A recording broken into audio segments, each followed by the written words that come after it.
between charity and solidarity models of nonprofit efforts. The difference between charity and solidarity, here they are. Number one, charity is unidirectional. The provider has a resource or a service, the recipient, individual, or community has the identified need, and the effort involves getting the resource or the service, whatever it may be, in the hands of the needy. Fine. But that is not solidarity, because solidarity is multi-directional.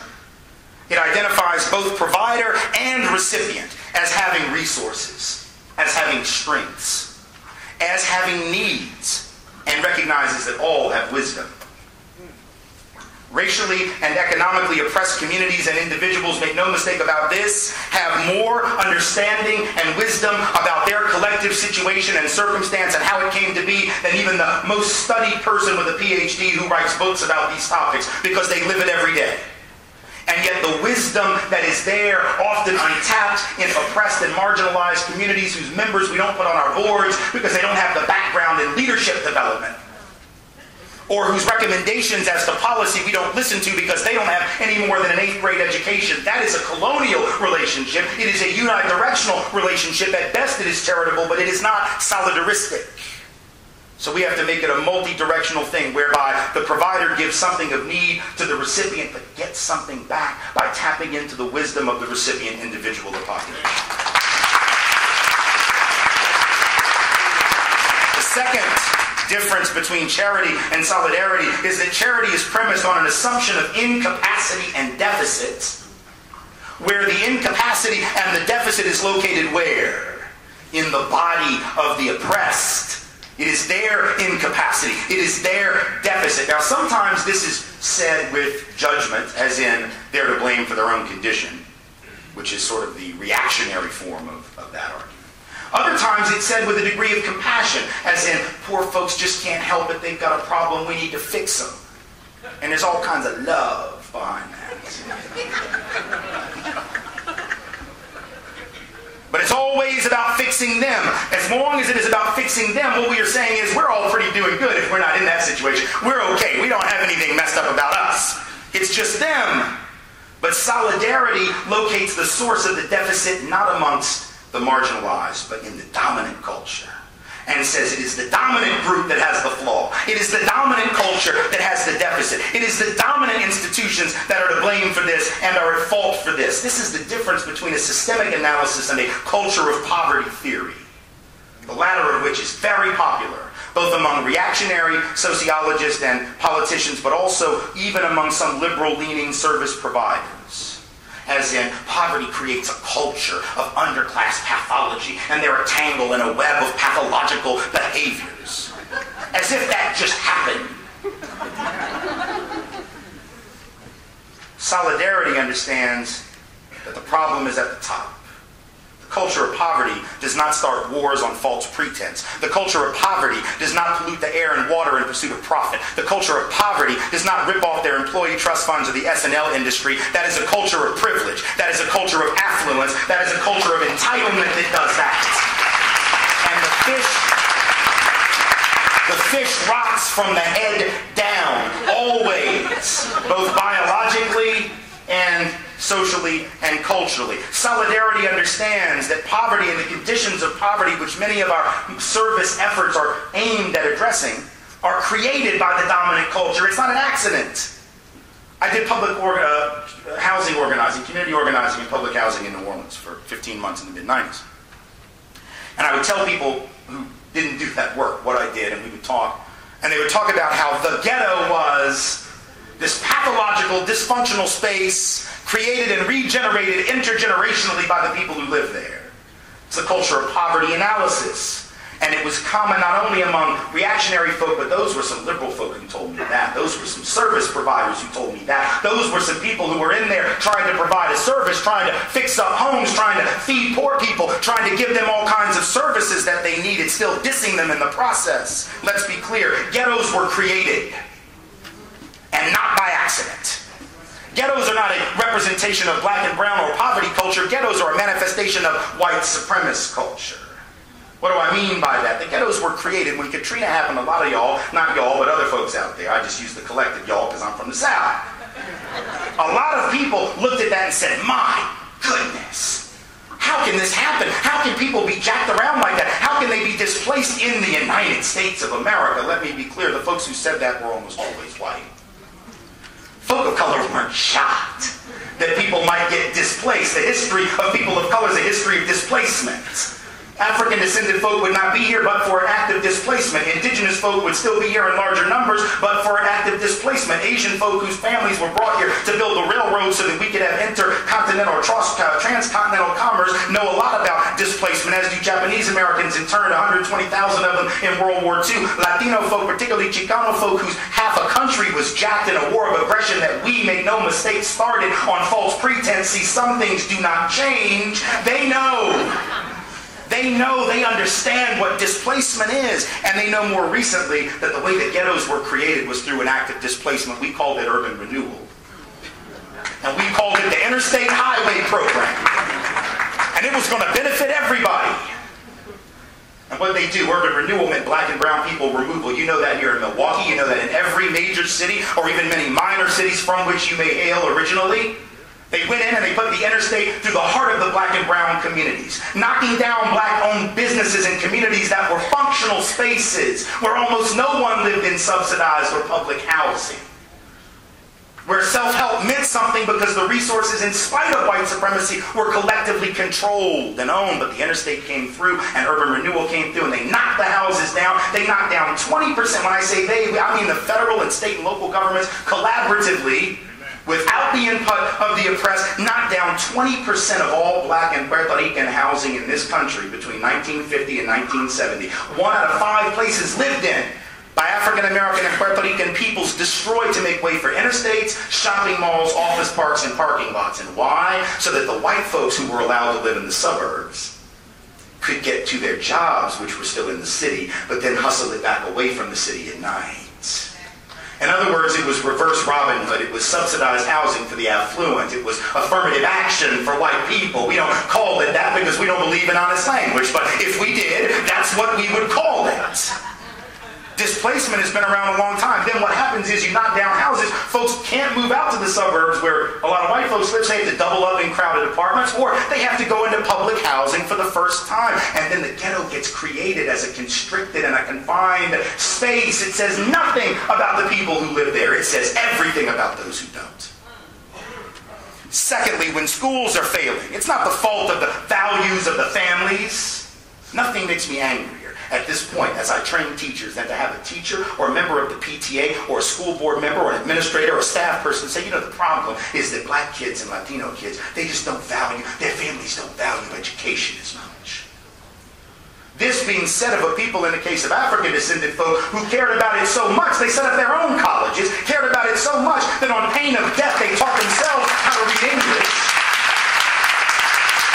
This being said of Latino and Chicano peoples who come to this country in large measure, if they are crossing that border, only the southern border is the only one we ever get worried about.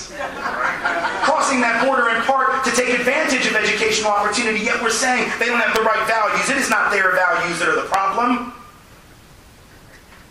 It is the problem of the values of the dominant society which has never to this day prioritized equity and leaves children behind on a daily, on a weekly, on a monthly, and on an annual basis with unequal resources, unequal curriculum, unequal disciplinary action, and then is surprised when, having been given unstandardized education, some folk don't do as well on a standardized test.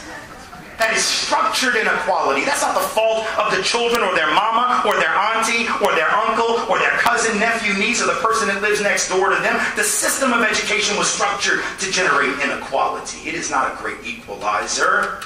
It could be, but only if we transform it. Right now, it is a great unequalizer, and make no mistake, that was its purpose. If we're going to try to fix the school situation in this country, in this city, or anywhere else, and we start with the premise that schools are about opportunity, we've already lost.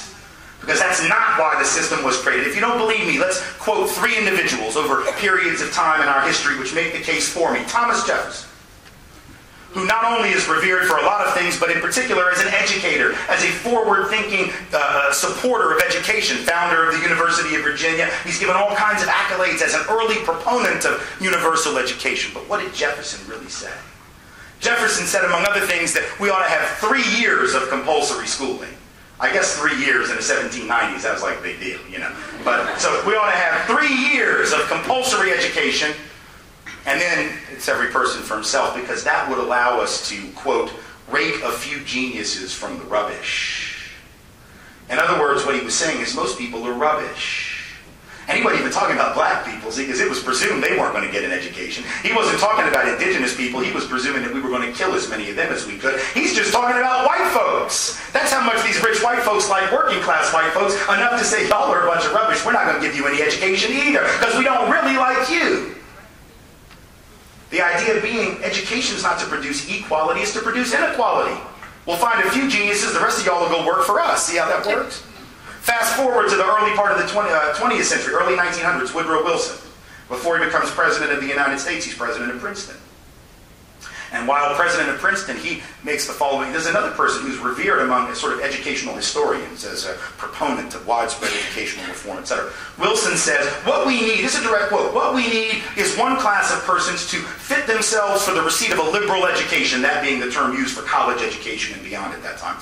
And what we need is another group, a much larger group, by necessity in every generation in society, to forego the privilege of a liberal education and suit themselves for the performance of certain difficult manual tasks. What was he saying? He was saying some of us are going to rule and some of y'all are going to be ruled. On purpose, not accident. This is not a system based on creating equality. It's a system intended to destroy some for the purposes of others. Fast forward to the late 1990s, early 2000s, William Bennett, formerly the Secretary of Education and the drug czar, two great jobs that go so well together, in which he did so well, both of them, makes a comment on national television in which he says, you know, the problem with education in America, the biggest problem we have, or one of them, is that too many people are going to college. This was fascinating, because right before he said that, I've been watching a commercial in which some Hollywood star got on. You've seen those commercials that try to tell you to stay in school, right? And they have that little star shoots across the screen and says, the more you know. And the idea is you're supposed to stay in school, get as literate as you can be. And now the former Secretary of Education says, no. Too many people going to college. We need less of that. Who's he talking about, first of all? Who are the people who ought not be going? Is he talking about the mediocre C students whose daddies got them into every level of education they ever received and who go on, I've been told, to hold high position?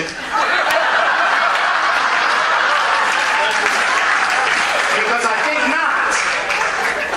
I don't think he's talking about the rich and mediocre. I don't think he's talking about the C students who went to prep school and then went to Yale and then went back and bragged to Yale graduates that you could be a C student and still become pretty powerful. He wasn't talking about people like that, because it's presumed that they're going to go to college and then claim their birthright. He's talking about working class people of all colors, and he's talking about folks of color who increasingly in this generation, as opposed to past generations, are coming into their own when it comes to higher education. It is the mentality of the slave owner, make no mistake about it. It is the mentality that says if all these folks learn to read, who is going to pick that cotton? The modern version of that is if all these folks graduate high school and go to college and get a college degree, who's going to pick up the garbage at my house on Wednesday morning? And who's going to clean the bedpans in the hospital? And who is going to change the sheets in the hotel where I slept last night at the Wyndham? You see, if they all have college degrees, they'll think that that work is below them. So we have a society that has structured this inequality on purpose. And if we don't start with that assumption and that understanding, we're going nowhere in any of the work that we try to do, least of all that work that is aimed at creating racial equity.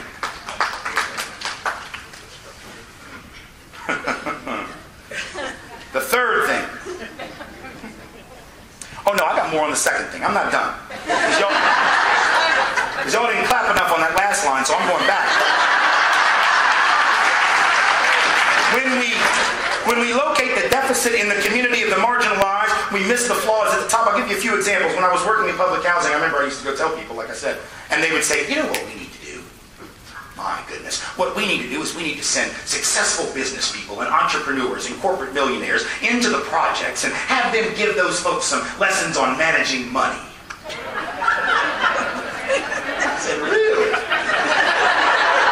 You want somebody with $1 million to go talk about how you manage $1 million? Give me $1 million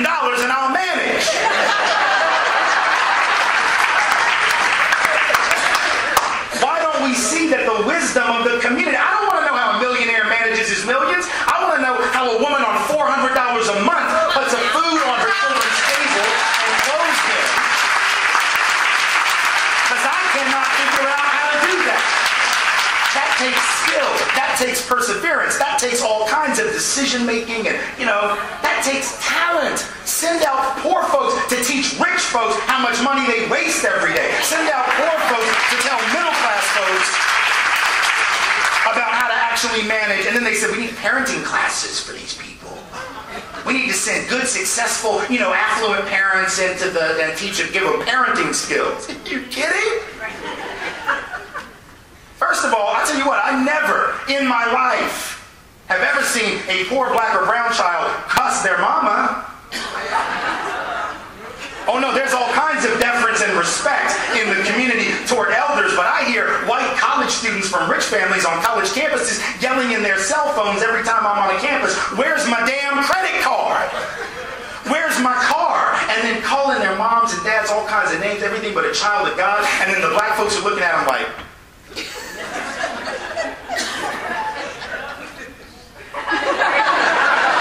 can I have your side of the room? What do you mean? Well, you were just cussing your mom, right? Yeah.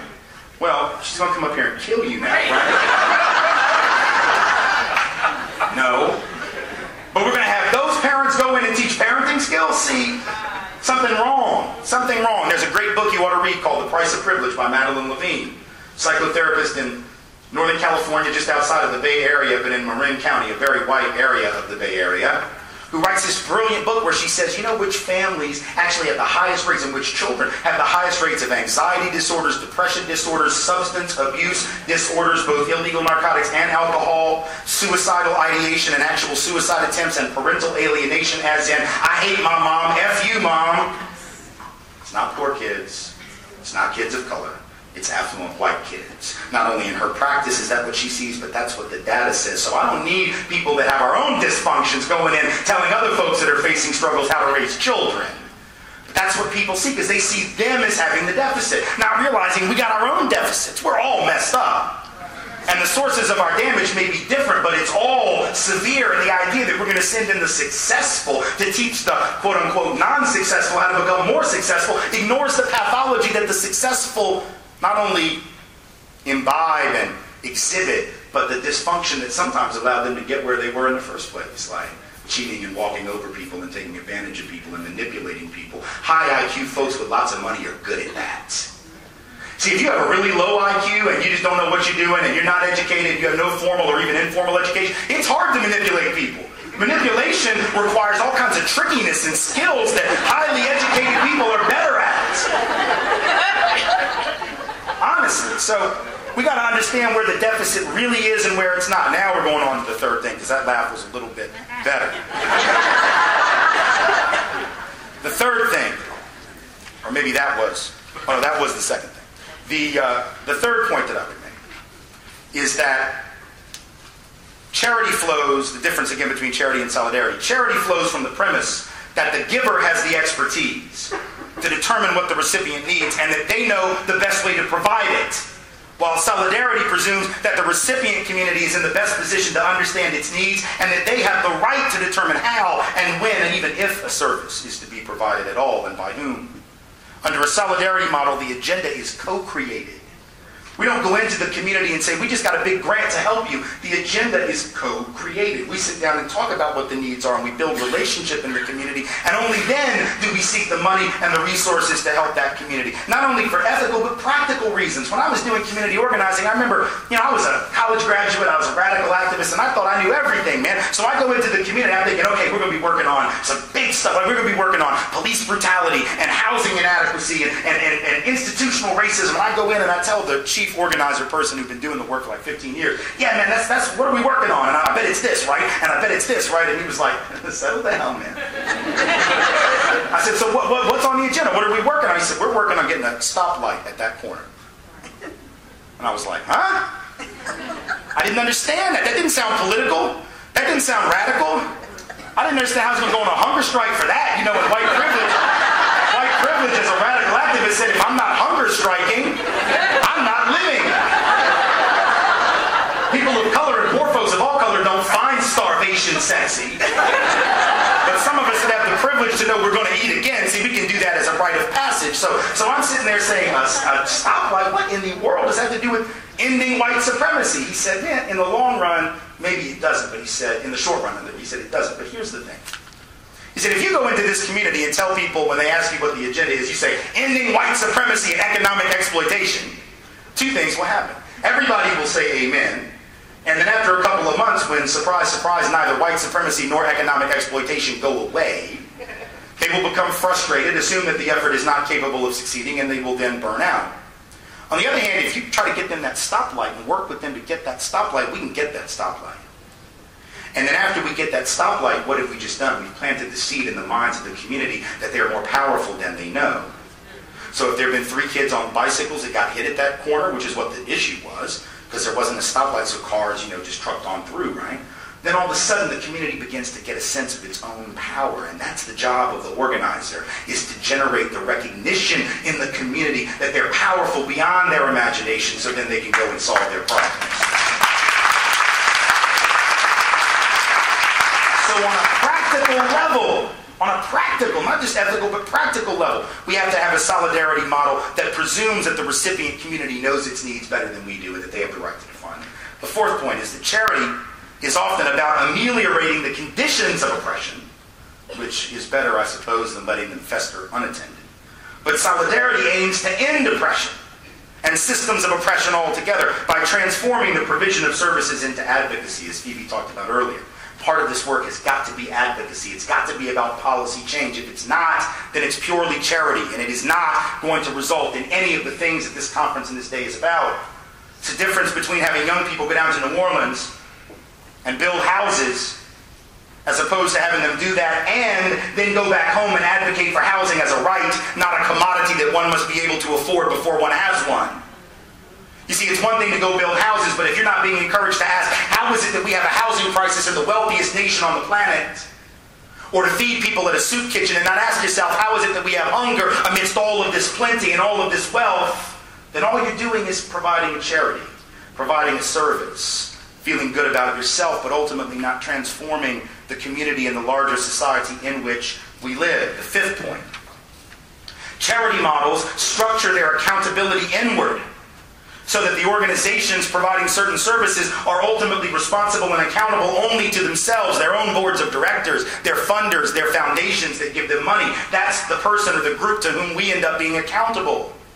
But solidarity structures accountability differently, outward, so that served populations, those populations who are being targeted for the provision of the help or the assistance or the service, have as much, if not more, say about the provision of the service as anyone, including those who are cutting the check. Because the folks cutting the check will not miss the check, but the folks in the community can be damaged beyond belief if the work is not done right. And so our accountability must be outward, not inward. Those individuals in those communities are capable of making and should be expected to make the decisions about who's coming into their community and under what conditions and who will serve on staff.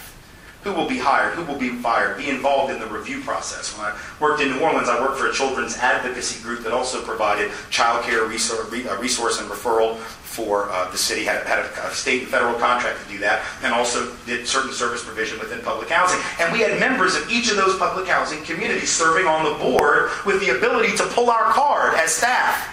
If we did something wrong, manifested privilege, increased the problem as opposed to started solving the problem. They were helping, they were in on the hiring decisions, they were in on the firing decisions, they were in on the promotion decisions, they helped write the grants. They were there when the site visits were done by the foundation folks and the other funders. We didn't keep them hidden because it was their gig, it was their thing. And so we were accountable to them. That's the important distinction between charitable and solidaristic models. 6, charity can and often does proceed in a colonial fashion, while solidarity cannot, by definition, do that because it rejects all vestiges of the colonial relationship. What I mean by that is that in the charity mode, the organizations whose decision-making bodies are virtually all white and affluent, I don't mean staff, I mean decision-making bodies, can dispense services and resources to those who are neither white nor affluent and think nothing of it. As if to say, well, that's okay, as long as we're providing a need and filling a need and providing a service, it doesn't really matter who it is doing it. But that's ultimately a colonial model because it neither empowers nor liberates the community being served.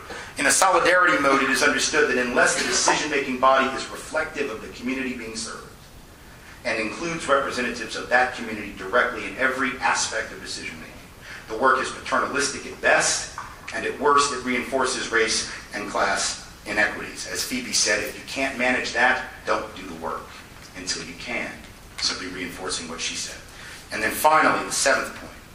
Charity and solidarity have very different conceptions of time and what constitutes success. And this is really, really important at the programmatic level. Oftentimes I've seen nonprofit organizations, and I've worked with some who've done this, so I'm not innocent of this myself, but oftentimes nonprofit organizations who are doing good work in a community, really good work, working on some particular issue. It could be anything from teen pregnancy prevention, job creation and placement, literacy, housing rehabilitation, you name it. It could be any of those things or all of them, are operating from the assumption that the time frame and the evaluation mechanisms for determining success and or failure are theirs to set. And that the mechanisms for evaluation and the time frame for that evaluation neatly fall within the parameters of their given budget cycles. This is, in effect, a charity mindset. We're helping you, so you need to show progress within X amount of time according to measurement tools that we created and that we believe are indicative of your success. And if you can neither meet them in our time frame or in our fashion, we will label it a failure and you will not get more money. But communities in need are not on your budget cycle. Communities in need are not on 3 to 5 year time frames typically set by foundations and other funders, where we do site reviews every year and it's almost implicitly assumed we should have 1/3 progress this year, another third progress next year, and it's very linear. It's a very linear way of looking at success. A solidarity model, counter to that, understands that your role as a service provider is not to work for but to work with others, and it recognizes that success requires first the building of relationship. And that the building of relationship takes time. And it doesn't happen on a 3-year time frame, maybe even a 5-year time frame. Depending on the historic relationship, it may take decades to build. Especially when the dominant group organizations come into the marginalized folks' space to help. And the marginalized, based on their understanding of history, are spending at least the first year or so just trying to figure out, why the hell are you really here? You gathering all that data. I did my senior research thesis in college on civil rights organizing in Mississippi during Freedom Summer. And I thought I could just walk on up into Mississippi and sit down with some black folk on their porch. See, this is how naive about white privilege I was. I said, I'll just drive up to Mississippi, and I'll just start knocking on some doors. I'll ask folks about the Freedom Summer organizing activities, whether it was voter registration or whether it was freedom schools or whether it was protest activity. And I'll just sort of get their reflections 25 years ago. This is 1989, so there's a 25-year sort of retrospective going on at the time about Freedom Summer 64. And I got up there only to find that a lot of folk were like, now, why are you doing this again? You're writing down my name, and you're writing down my story and like where I live, and I'm not so sure I want to share much with you. And my thesis was horrible because I got almost nothing from them because they didn't trust me, nor should they, because they know there are folks still living in that community. They don't know I'm not working for them. And there are folks in that community who know exactly the deepest point of the Tallahatchie River to this day and know how to keep a body at the bottom of it with a cotton gin fan tied around somebody's neck. So they're not telling what they know until they have trust. So if you have an initiative to try to improve conditions in a community and folks don't even know you because they never saw your face in their place, never knew you before until now you had a service to provide and a grant to keep going. Now you've got an incentive to work in that community. It's not just them that benefit. See, our organizations, we benefit from going in and providing these services and being gatekeepers in those communities. We win from that. We get paid off of that. We get jobs off of that. We get foundations off of that. We build resumes off of that. And I'm not saying we ought not do the work, but let's understand the accountability and the gatekeeping mechanism. And so when we go in there and folks don't even know us, and then they don't open up for a couple of years, and we're like, damn, we got a 3-year time frame to get teen pregnancy down by 15%. And it's only budged like 2%, and then some smart aleck comes in and says, well, this is a failure. Not realizing that once that trust is built, and it may happen the next year, that may take longer. It could happen next week when finally it clicks and you go, you know what, I keep seeing you here, you must be about something, so maybe we're ready to talk. When that trust gets built, the success can start to snowball very rapidly. But if we're thinking in linear terms, which is what the charity model often does, we're not patient enough to wait for that building of relationship and the trust that comes with it. And then we think we fail when success might be just around the corner. So it requires patience because we're working with and not for. Final lessons.